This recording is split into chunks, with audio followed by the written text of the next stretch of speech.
Oh, mga guys, may nahuli si... May naiwan na ito mga guys, oh. Ang laki. Galing sa kagabihan mga guys. May naiwan kasi bigla ang ulan kagabi.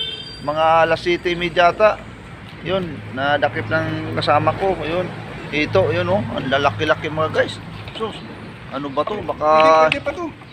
malaki nila lang to. Saan to galing? Ayun. Ayun, nakadakip ng kasama ko mga guys. Yun oh. Yun.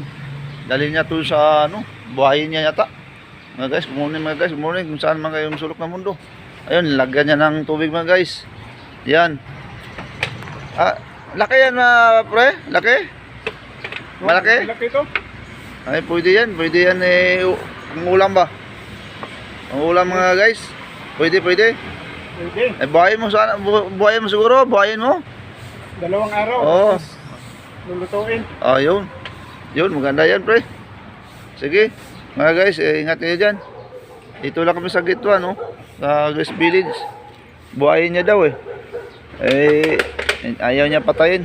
Galing sa ano. Dito kami naka-duty ngayon sa Gitwa, mga guys. Yun. Dito, oh, nakita niya dyan, oh, kagabi.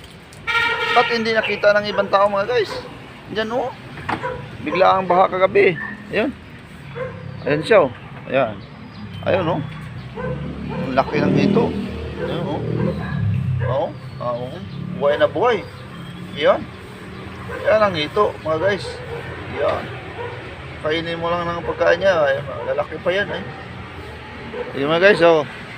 Good morning, pre. Good morning.